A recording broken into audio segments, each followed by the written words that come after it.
The One Micronesia Podcast is brought to you by Docomo Pacific. Better together.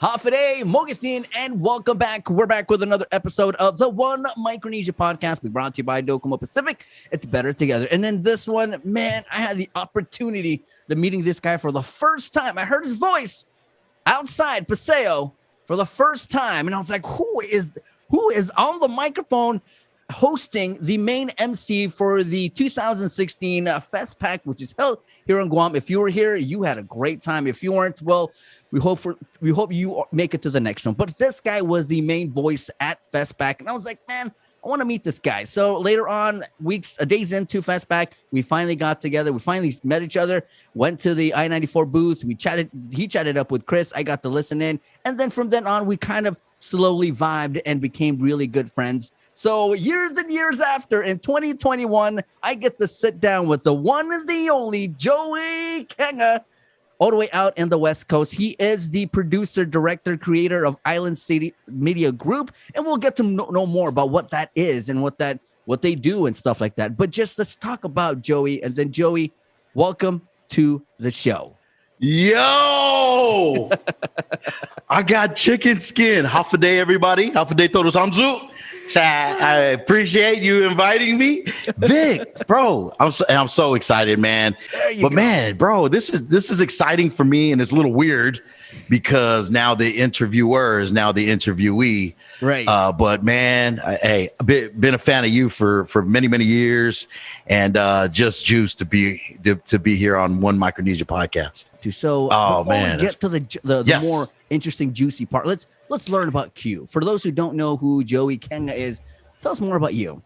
Yeah, so my government name is Joey Quenga, but most people know me by Q, and you know that. Growing up in Long Beach, California, born and raised in Long Beach, California, and everybody, understands the negative stigma that comes with being from the LBC. But it's a very diverse neighborhood. Grew up, around the same time with Snoop. We used to go to house parties, and Snoop was rocking the microphone. And then on the other hand, I grew up 2 blocks from Cameron Diaz, and so we would go to school together, and we would walk to school together. Like that was our crew, and she ended up becoming a model and a actress and all that, and killing it. Nate Dogg, rest in peace. Used to hang around him, but growing up in a very marginalized community, but it was a very diverse community, and so that played into an advantage that I felt like folks from that particular part of Los Angeles have that maybe others aren't privy to, right? So we were able to talk to, the folks who had everything. And then we were able to hang with the folks who were like, in the more marginalized community. And so, I loved growing up in Long Beach, and then, made a lot of very close friends. Sports played a big part of my life. And I think it's what kept me personally out of trouble, because I played ball and played a little college ball and some semi-pro football out here in Los Angeles. But that was kind of one of those things. Is like you were either a rapper, or you were you were heavy into sports, and then you got these the gang culture. Mm-hmm. I was never part of that, and I'll never I would never glorify that. It's not what I did, mm-hmm. But there were some street guys, let's just call them that they would tell me, they were like, yo, Q, it's time for you to leave the party. And so I would just get up. All right, I'm out. So my father was the first to come out here. So I'm first generation born in the United States. And then, didn't get a lot of Chamorro, didn't get to hear the language outside of my home, but very proud and very thankful that Micronesia culture was alive and well in the Quenga residence. Let's talk about home, Guam. What village you rep, bro? Yeah, so the Quengas are from Pidi, and then the Atoigui Mantanonia family from God's country. So wow. Talafofo, let's go. Oh wow. Yeah. So man, just I love going back home, bro. It's like, definitely for you folks who are blessed enough to be back home, wherever your island home is, man, just, don't take it for granted, for sure. So yeah, Amen. That's where I'm from. All right. And then, let's talk about it. So the last time you were here was 2016. Right. Cute. That was years ago. I have to count fingers now to get back to 2016, bro. Right. Time flies. Time flies, Jalu. Yep. Man, so let's talk about that, man. So how'd you get the call? My family started a Chamorro cultural dance group. Nice. In Long Beach, California. Probably one of the, no, not probably, definitely one of the less than handful in the continental United States, and started back in 1993. And then, I was a musical director for the dance group. And so, it's definitely played a very prominent part of my life. Shout out to everybody who was in the group and started off. My mom started it off and just kind of teaching the Chamorro Micronesian dances so that we can participate in the Pacific Island festivals out here in Los Angeles, because it's predominantly, Samoan, Tongan, Hawaiian, obviously. And then there was no Chamorro or Micronesian representation. And then, just started representing out here. So I was a musical director, taking us back to FISPAC, musical director for the dance group. And I initially came out to FESPAC as part of the diaspora group. And so I was going to come out and grab my guitar and then just sing throughout the island. And then I understood that they needed some help over at Paseo. So I went over there and, just however you guys need me, however you can use me, I'll empty the trash cans. It really didn't matter. And they said, well, can you introduce the next group? And I introduced the group, and, one thing led to another. And there I was 2 weeks in a row at Paseo. It was a very crazy week. And I think, for those who, it was different. It was a very different experience if you've worked FESPAC and you were just a spectator. Being a spectator was fun. But those who have worked it like we did, right, it was a very different experience to work it every single day, see the different cultures throughout the Pacific, and learn and hear music, see dances. It's a very different perspective, and I love the fact that I participated and I had the opportunity to be a part of the working group during FESPAC. Once in a lifetime experience, right, bro? After 2016, we started seeing this trend of just doing things as a whole instead of individual. Yeah. I love it. It's the experience taught us so many things and taught us the love for the different islands and our culture and how to bring it together into unity. And I think that was beautiful. And I'll just tag off of that thought right there. Obviously the varying island nations have many unique parts of their culture, right? But after kind of like surveying everybody, you can certainly tell the tie, the commonality between all of our islands. And at Island Block and Island City, we coined a phrase because, it's not just Polynesia, it's not just Micronesia, it's not just Melanesia, but we like to say that we highlight our Islandnesian artists just to kind of bring us all together, man. So something I got from FESPAC for sure. So let's talk about your music career real quick. Oh, so crazy, man. So, singing Chamorro music. I love singing Chamorro music. I love singing our in-language music. I love singing Micronesian music.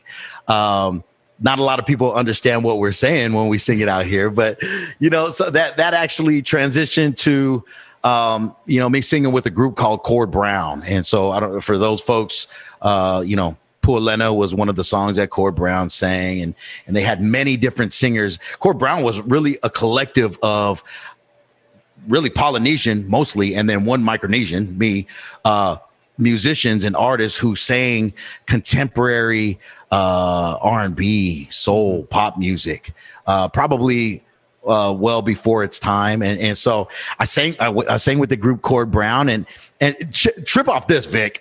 Some of the background singers that sang for me. Okay, let me list them out. Young Kurt or YC from Trey Smooth. I don't know if you're familiar with them. A young lady by the name of Tanel, Zen, Junior King from Common Kings. All these folks came from this one group.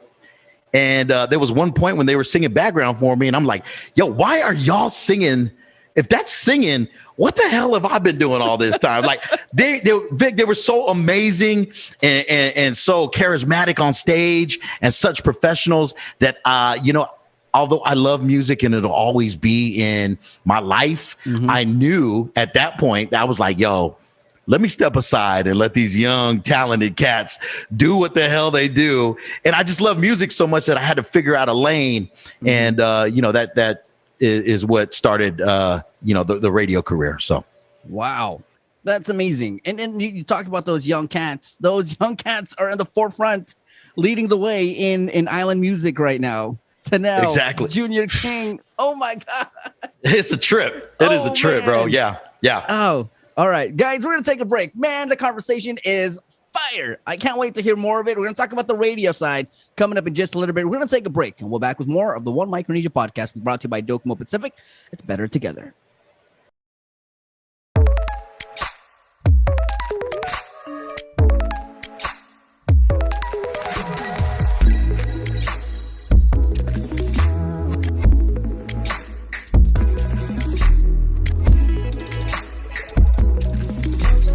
It only gets better with more. Customize and save with the fastest internet speeds in the Marianas by adding mobile, phone, and TV to your bundle with Business Bundles Plus. Docomo Pacific Business. Work better together.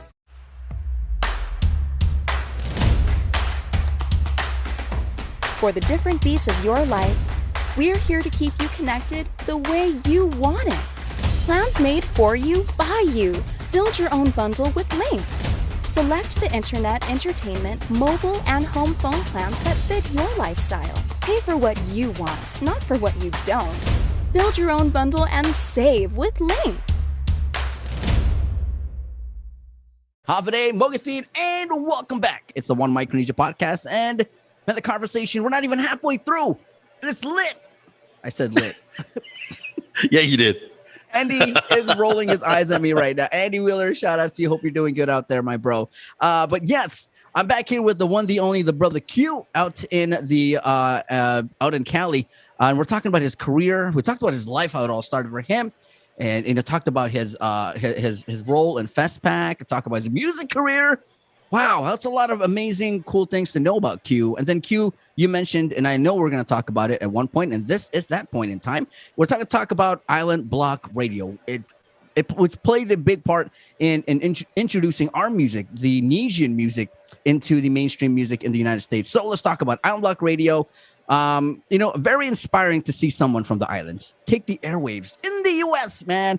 So how'd that start? How did it all happen? Oh man, you know what? And shout out to Joe Saab. I got to give a shout out to him.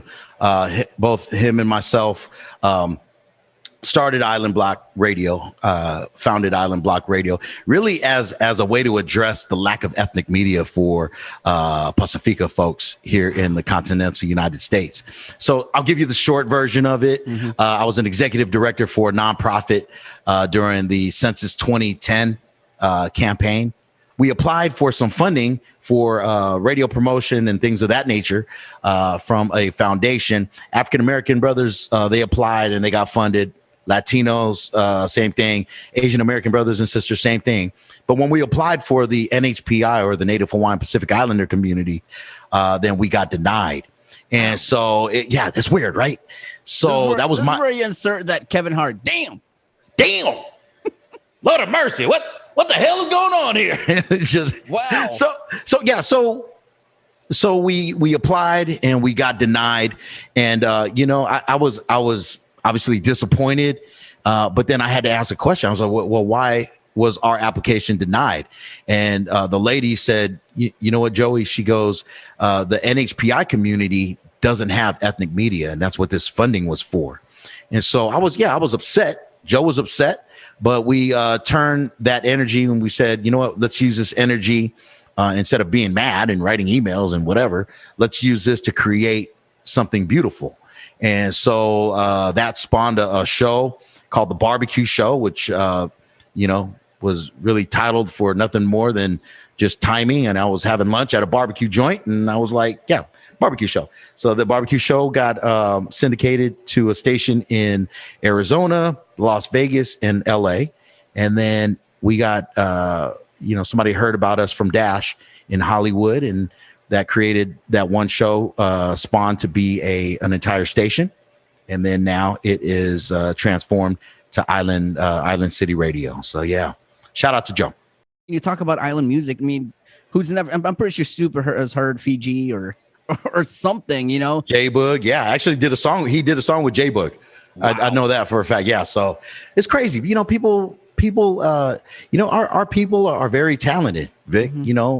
Our island people, our Pacifica people are very, very talented, and I think people are starting to recognize it.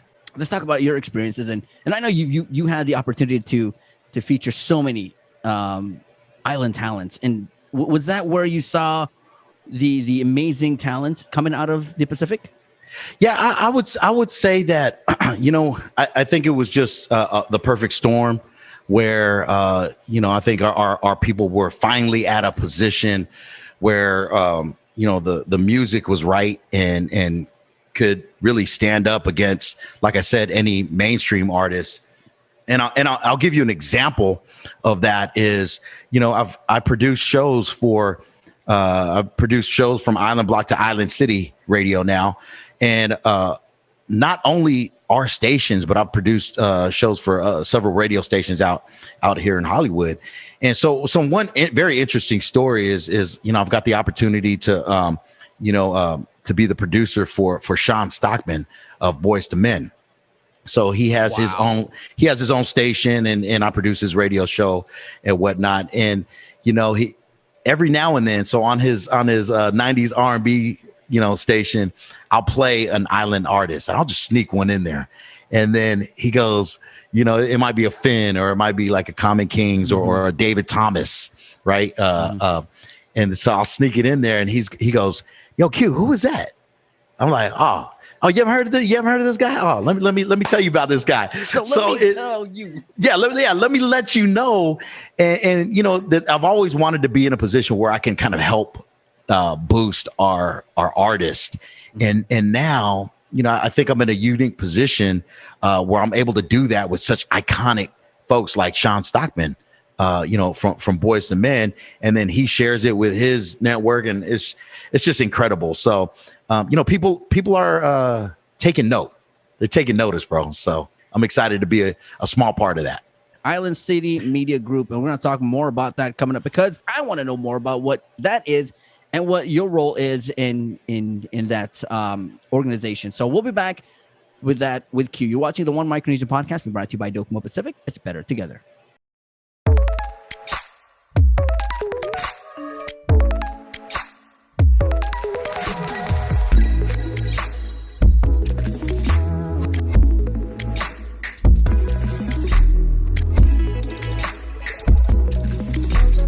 It only gets better with more. Customize and save with the fastest internet speeds in the Marianas by adding mobile, phone, and TV to your bundle with Business Bundles Plus. Docomo Pacific Business. Work better together.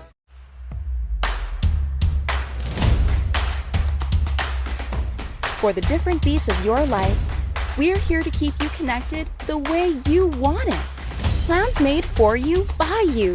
Build your own bundle with Link. Select the internet, entertainment, mobile, and home phone plans that fit your lifestyle. Pay for what you want, not for what you don't. Build your own bundle and save with Link.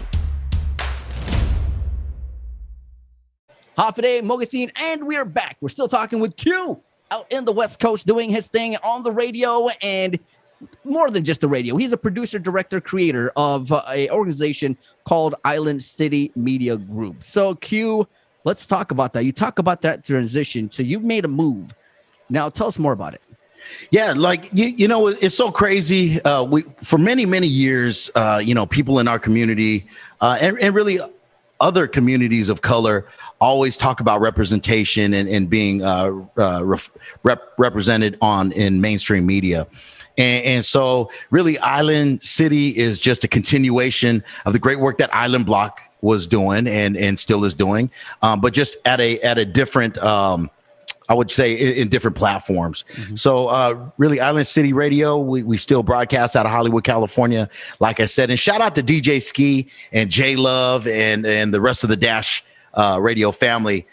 So we're broadcasting out of there with shows from Hawaii to Seattle, San Diego, LA, the Bay. So really a collective of a lot of Pacifica stations, or not stations, but shows on one platform. And really our goal really is to be the clearinghouse for anything Pacifica here in the continental United States. And in addition to that, kind of working on the production side and a more visual component. And so just anything that has to do with media, we're gonna have our hands in, especially when it comes to representing our people. All right, so Q. So now we're talking. The transitions happened. You're doing your thing now. Island City Media Group. You talk about the different shows that you guys feature on that station. You talk about where you can find it. It's on Dash Radio, right? Yes, it's on Dash Radio. Yep, absolutely. So what else is next for Q? You know what I mean. Music, like I said, music has always been a part of my life, and I realized early on, and thankfully, that with all these talented young artists coming up right behind me, I was like, yo, let me get out the way. And so I've been blessed to be able to work with some amazing artists throughout the years, and MC concerts around the globe, and music has taken me all around the world in that particular aspect. So I've always wanted to kind of give back, and so throughout the years, probably for maybe the better part of 12 years, I've had varying artists come up to me and say, Q, hey, I need a manager. I'd love for you to be my manager, only for me to go, I don't know that I'm ready to do that, because I understand the work involved with that. Right. And so for the first time, man, I'm managing an artist, young Samoan kid by the name, not kid, young man in LA. His name is David Thomas. I'm telling you, Vic, this kid is incredible. Hard worker, humble, super talented, man. So I gotta shoot you some music and just kind of let you vibe. I mean, if you like the stuff I was doing, this kid is gonna blow your mind. Guys, that's Q, ladies and gentlemen, for you. We'll be back to close off the podcast here. You're watching the One Micronesia Podcast, brought to you by Docomo Pacific. It's better together.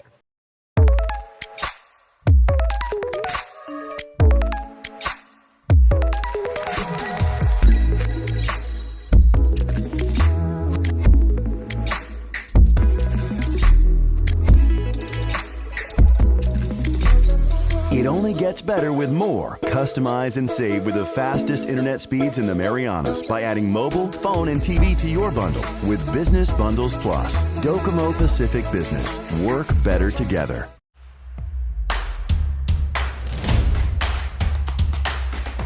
For the different beats of your life, we're here to keep you connected the way you want it. Plans made for you, by you. Build your own bundle with Link. Select the internet, entertainment, mobile, and home phone plans that fit your lifestyle. Pay for what you want, not for what you don't. Build your own bundle and save with Link. Hafide Mogatin, and we are back. One Micronesia Podcast. The sad part of it, because we get to hear the last couple things that our interviewees have to say to pretty much close out. And then a social media. So we're living in a world of social media. So somewhere you can follow them and follow their journey. And especially this guy. This guy has done so much. We've heard how it all started for him. The parents moved out to the States in the 70s, and then he's doing his thing now. The transition from the different amazing broadcasting industry that he's gone through, the businesses and the stuff like that. So we talked about all that. It's Q. We're back here with you to close out. So for all those who have watched this interview, especially our young Micronesian individuals, and has found your story very inspirational, a message to them. Oh man, just what? If a coconut like myself can make it in Hollywood, and I got a lot of work to do, then you certainly can do it. And I've always lived by this quote. this mantra, and it is attitude dictates altitude.